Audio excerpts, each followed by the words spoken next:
wala tayo doon. Tama naman. The idea is for us to get there first and eventually make it there at maituloy ito. Coach Pauwi Byrne are talking things through with their captain, but Team Falcons Philippines is locked in. Gaya nung sinabi ko kanina, parang merong na-figure out overnight or over the last 2 days ang kupunan ng Pilipinas as they were taking a break from yesterday and after their loss against Team Vitality 2 days ago. Isa na lang, ito na. Please. Oo, Denise Baldesancho, wag ka kabahan. Oh. Wag ka muna kabahan. Okay lang yan. Wag mo kaming i-PM na kinakabahan ka. Wag mo kaming PM na kinakabahan ka. Normal, alam ko yan, normal yan. At para sa lahat ng mga Pilipino, normal po yan. Okay? Gets naman natin. Gets din naman namin. Laking Pero syempre, sila, no? suportahan natin. Tingnan mo naman, walang kakaba-kaba. Doon sa mga mukha ng ating mga manlalaro. Yung Uranus, kinuha na. Aba, inunahan. Nag-first pick Uranus sila. Tekman, first pick Uranus. Blue one. How good? Good. Good. Okay? Pang mind games. daw. Pero dahil open pa rin ng Hirara, ba take it? Oho. Kinuha na agad ng Falcons Philippines. Hirara plus, walang silina, no? Oo. Mag-Yodora ka ba? Hindi eh. Wag muna.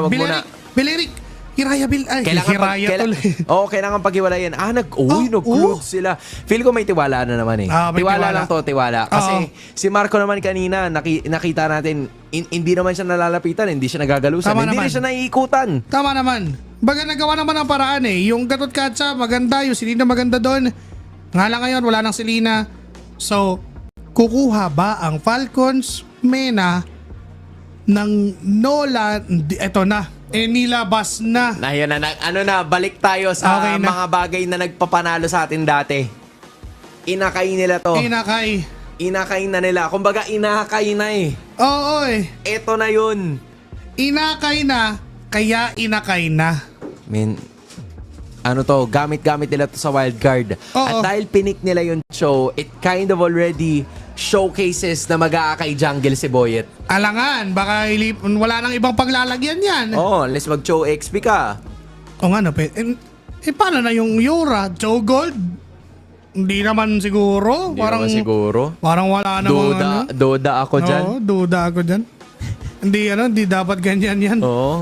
Walang ganon. Basta kung ano na yun naiisip natin, piling ko yun na yun. Okay. Kasi regular naman to, nagaganap naman talaga. I think we're still gonna be looking for a hero para kay Haji or para kay Ogwen. Pero pwede pa rin sila mag-Beleric dito. Pwede pa naman. Is that gonna be easy against Tanakay? Eto meron akong naaalala dati. Ayan na, di ba? Esme muna. May mga times na bumabalik sa aking isipan si Coach Ducky, bigla siyang pull off ng Diggy. Baka lang naman, may gumanon bigla. I miss I miss that. Ang Diggy ni Ogwen. I miss Ang mga itlog ni Kuya Ogwen. No, ang digi ni Daddy. Oo, ang Diggy ni Daddy. Give me the digi of the daddy. Hindi na ako magugulat. Pero syempre, magugulat. Syempre, di ba? Medyo long shot siya. Pero may tendency kasi ang Team Falcons na mag-pick ng last talaga para sa mga heroes ni Ogwen. Gaya nung kanina. Nagatot Katsa na lang talaga sila, which again is still fitting dun sa lineup na in-execute nila nung game number 1. So I think they're gonna be replicating that same idea for game number 2. Kaya yung Beleric, since hindi pinick up yan, they're gonna be taking it out. Melissa naman ang tatanggalin ng Team Falcons Philippines para hindi din magamit Clint itong si Unix. Sano. I think they're still sticking with the Moskov. Sige, gumamit ka ulit ng Moskov. Try to match it against the claw that we have right now. Parang pinipuwersa. Clint Banto, sure. Tapos parang mas nung na-realize ko, biglang mas naging pwede yung Diggy dahil inuna yung Esme. Diba? Kasi Esmeable, that's the Clint. So, again na-call na namin ng maaga-aga yung Diggy, naalala lang namin bigla. Pag lumabas, eto na yun, parang nilabas na ni Coach Ducky. Pero, kung sobrang wild ng Falcons Philippines, mangyari yun. Pero ito muna, ano to, Marco Hero to. Itong Nasa ano ba Red sila? Nasa punto ba sila ng buhay nila ngayon na nasa exploration method sila? Di ba? Or like nasa reminiscing point. Di ba? Tama. Since yung Digi, tagal nga nating hindi nakita yon, pwedeng piliin nila to ngayon. Kasi kung sakaling gumana yung Digi, Ayun tapos i-pick up nila, malaking bagay yun. Magbabago talaga. Mag-iiba ang ihip ng hangin para sa Pilipinas. Baka magulat kayo, hindi na binaban yung Atlas at Belerik kasi dinidigihan na ng mga teams. Dinidigihan na. Okay. Oo nga. Banmino, nandyan. Ito ang pick na to ay para kay Haji muna. I can feel it. Lilia. Hindi, actually mahirap yung Lilia pa. Ay, pwede. Against pwede. Yura Akai. Pili ko pwede. Pure ka lang siguro. Hindi, Pero nag-Valentina. Well, Kopya. it makes sense. Kopya It Akai. makes sense. Nandiyan yung heavy spin, nandiyan yung Way of the Dragon. So meron siyang options either way. Crowd control skills naman yun. And decent amount of frontline na lang talaga ang kinakailangan ng Team Falcons Philippines. Dito sa kabila, andyan pa rin yung Moskov. That I would say did quite decent, but obviously it gives you a main target pagdating ng later portions ng mga Oo. laban natin. Nadali pa siya kanina ng mga pana. Oo. Now nawala naman yung Selena, pwedeng i-run it back to ng Falcons Mena because they really need much of a damage dahil wala sila nun so far. So Akai and Uranus. So it will all depend on Coffin and Saano's hero choice. Coffin, pwedeng siya naman yung mag-Lilia Moskov instead. talaga. Moskov Lilia, is that it? Zoshin pa din. Hawakan ni Coffin. Now, Daddy Ogwin, ilalabas mo ba ang Digi o there's something? Pwede pa Oo. namang hindi yung choice na lang pala, Grak, no? Pero ang hirap pa isipin. Sa akin kasi hindi pa ganun kakunat yung lineup nila eh. Meron lang sila yung Esmeralda lang talaga in terms of the durability. But obviously, kung susumahin at sisilipin natin, ito yung lineup na hindi naman kailangan na lumaban ng 5v5. Kailangan nila na magkaroon ng magandang ikot dahil nga doon sa Hirara.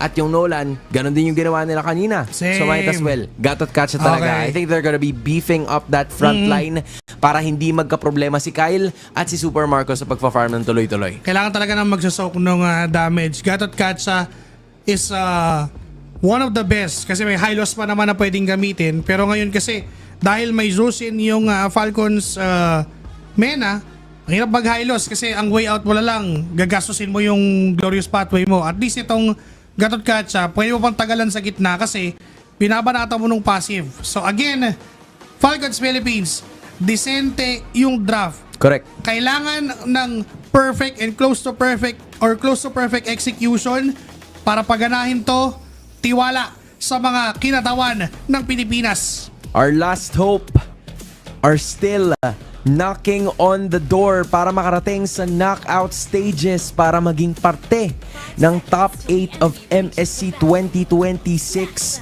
A lot of giants from this specific tournament ay nalaglag na ng isa-isa and they don't want to be falling down next.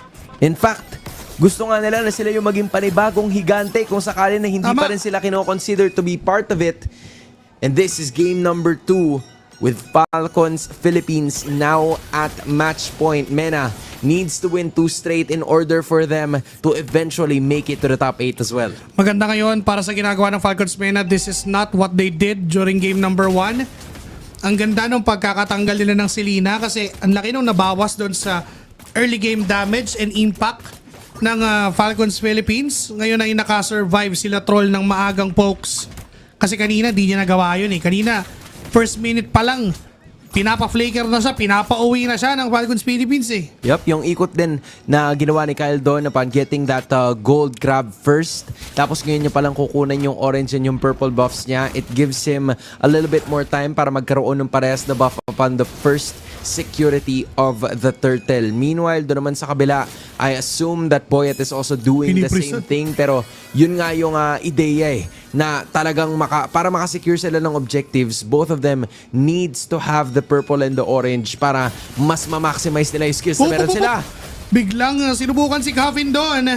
Ikot mula kay Kyle. Pero nandiyan naman si Troll para protektahan din ang kanilang middle lane. Talagang pinipisan lang, hindi humihit ng minion wave. Saji, mabubuhat siya doon. May dash mula kay Boyet, low on HP, napagamit ng flicker. First blood mula kay Troll.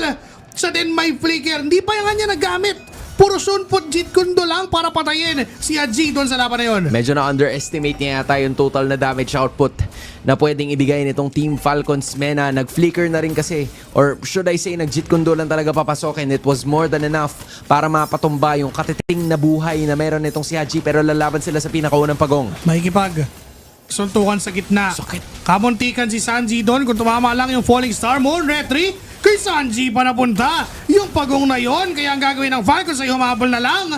Pero teka, yung SOD ay tumama din. Napagamit na ng heavy spin itong si Boyet at aatras na rin naman ng mga members ng Falcons Mena. Pero Uy! nandun pa't may sipa na manggagaling kay Troll. Lower HP si Ogwen, hindi na siya makakatakas doon. Patay din naman si Troll, heavy spin muli. Ay di, ito pala yung kinopya ni Haji mula doon sa original na may-ari. At itong si Sanji ay pinapauwit, hinahatid ni Flap. Hindi niya tinitigilan. Nakita na ni Kyle, nakita na rin ni Haji at patay si Sanji sa kamay ng 3 miyembro ng Pilipinas. Wrong turn yun.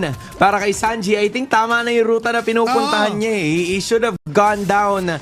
Pero hindi pa tuluyang nilet go ng Team Falcons yung ikot na posibleng gawin ng Uranus. Kaya dahil doon, kumapit sila sa river, they stayed in that bush, and then afterwards, nung pumaling doon patungo sa kaliwa or towards the mid lane, itong si Sanji, they were able to take him down. At yung kill na yon ay napunta dito kay Haji. So both Kyle and Haji have significantly good amounts of damage output na dahil sa tulong nung first kills na nakuha nila during those team fights. Nagiging tablahan ang laban, 2-2 at around 10 pesos 10 gold na difference.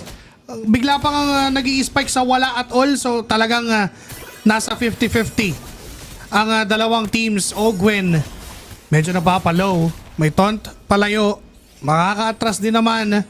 Wala pang nangyayaring something extra, literal na mini-mirror ng bawat isang team yung kabila. Iba rin yung trigger discipline na ginawa ni Ogwen doon. Hindi siya pumindot na revitalize, hindi din siya pumindot ng EOG. He just decided to dash away, estimating na hindi siya mapapatay nung 3 miyembro ng Team Falcons Mena kahit na magsama-sama pa sila in terms of the damage output na pwedeng ibigay. So again, this gives them more room para makapalag ng paunti-unti dito sa susunod na pagong ng laban na to, pero parang may target na naman ang Pilipinas. Binubuhat nila si Flap, binubuhat nila si Ogwen, may taunt na kinakasa. Nadali pa nga doon. Etong si Sanji, siyang binibigyan. Yung turtle ay low on HP. Nandyan din naman si Kyle and even si Boyet. Pero si Sanji na naman!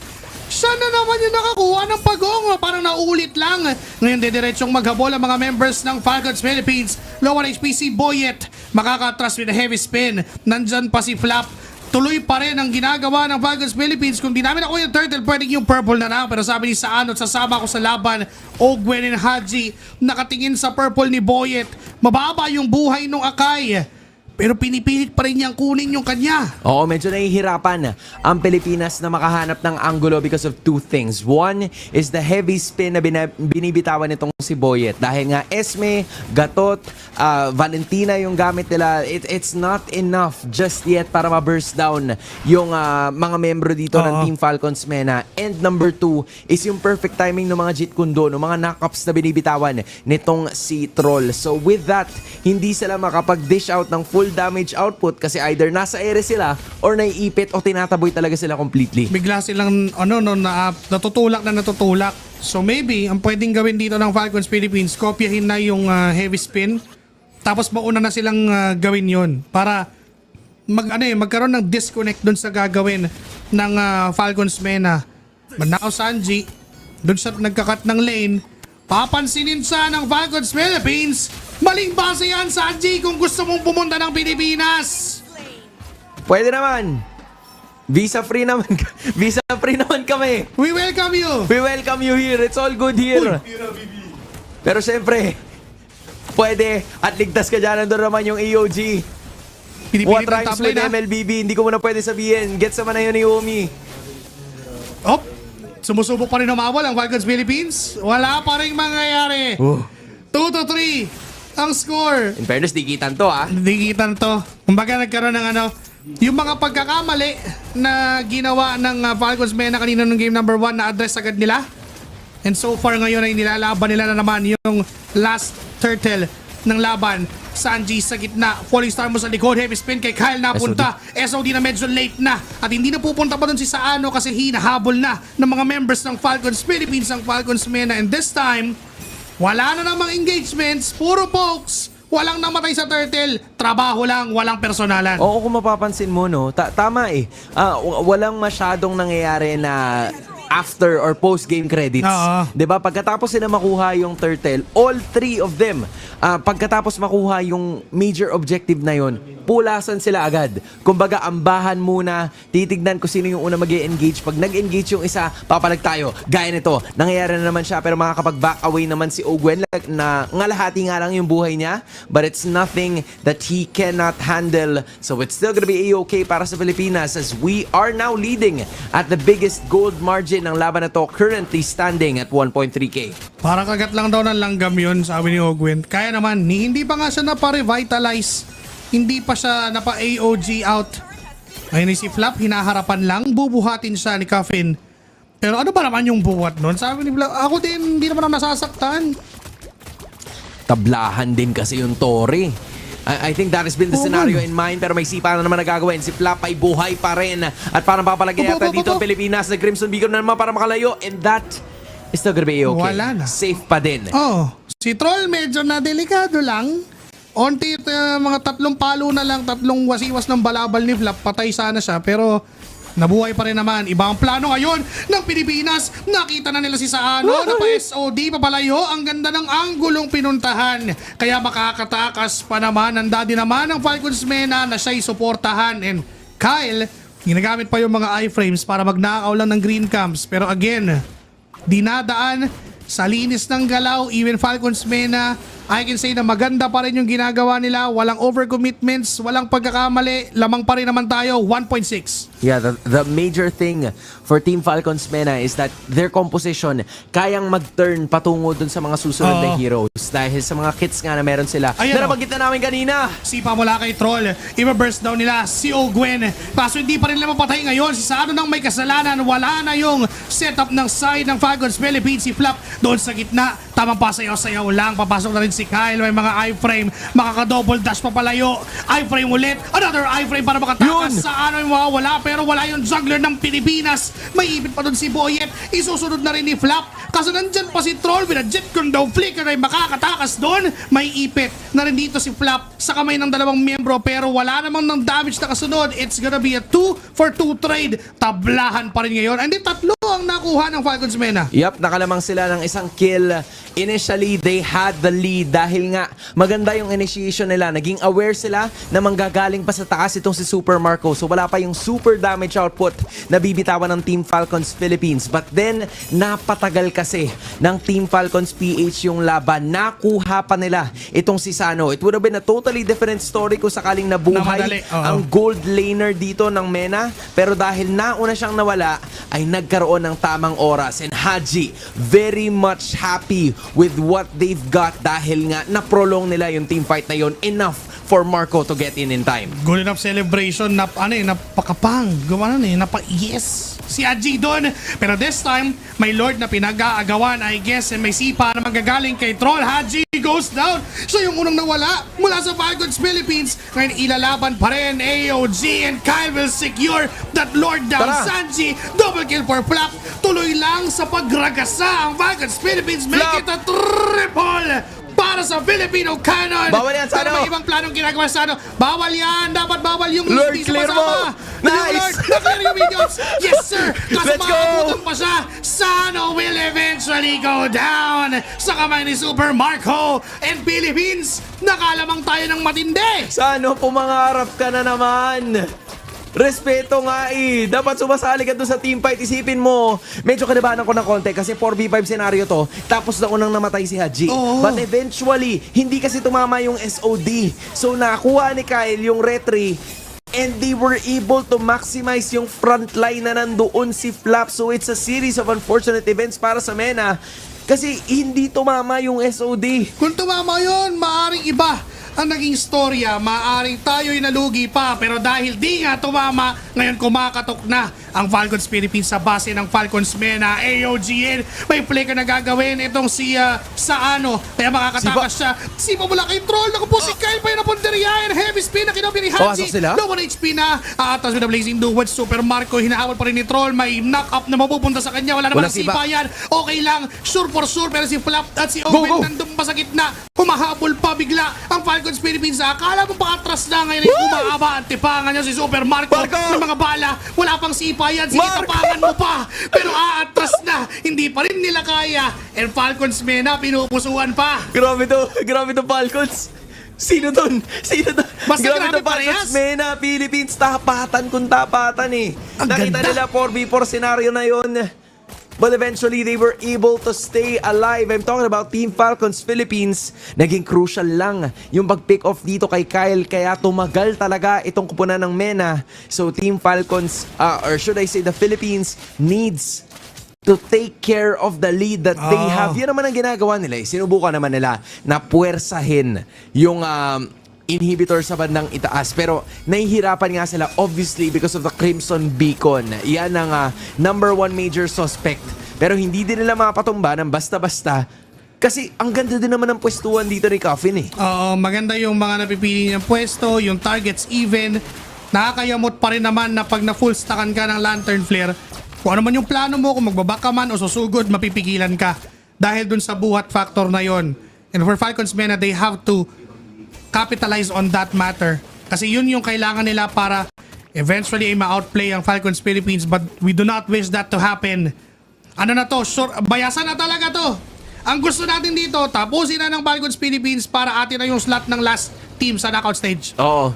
Hanggat maaari, goods na ako sa 2-0. Makakatulog ng mga himbing ang mga Pilipino. I-prioritize na natin ton Lord. Nandito na yung 5 sa mga members ng Team Falcons. Si Flap ay nagzo-zone na naman. Pero parang may nahanap sila si Marcon Meugo. Baka way dahil kalahati na lang yung HP niya. Falling Star Moon doon sa likod.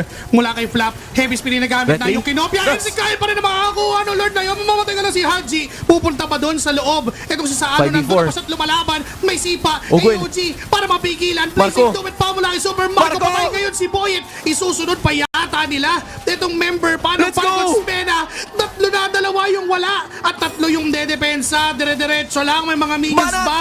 Bumabanat pa rin si Saano. Sinusubukan pa. Low on HP tong si Troll. Kaya si Kyle pumasok na at patay. Yung tatlong membro. May minions ba? Doon sa baba. Diretso nyo na doon. Sige Kyle, kunin mo na yan. Huwag ka na magtira. Huwag ka na magtira ng kahit ano, kahit yung orange objective. Okay. Ibanat mo na talaga. May Lord na nagmamarch sa bandang ibaba. Dedepensa yung dalawa sa mga members. 8 seconds bago mabuhay si Boy at may heavy spin mabubuhay. silang hinihintay. Pero si Sano kasi yung natitira. So it's still gonna be a-okay para sa Mena. Pero hanggang kailan sila makakadepensa? Okay. Wag lang masyadong Ayan. lalalim. Banat! Pwede dumit! Sa pool! Patay si Saano Marco, doon! balik! Babalik si Marco with the BMI yan. Tama yung ginagawa. Ngayon may Lord pa doon sa baba. Meron din sa gitna na minion waves. Onti na lang. Minuto na lang ang inihintay. Tuloy lang at wag magkakamali. Gitna, baba. Okay na parehas. Basag na inhib turrets. May Lord pa. Papasok na kayo ng mga members. And ang killing spree na mula kay Guy. Patay si Likod. Sanji doon sa likod. May sinusubukan pang patayin. And heavy spin na kinapin ni Yes! Haji. Kamuntikan. Team sa Bicol mula kay Calvin. Pero isa na lang. Let's Dalawa go! na tinira. And yes sir, triple kill. Tapos na AOG pa. Ito nang base na lang yung kailangan. Ito na Philippines. May maniac pa. Team Falcons PH is on the knockouts. Makakahinga tayo ng maluwag matapos ang paghihirap sa mga naunang araw. Lahat ng yon ay pwede nating iasa sa huling pag-asa ng Pilipinas. Team Falcons Philippines, they're not here to compete, they are here to show that we are still the strongest. Of course, major props pa rin kay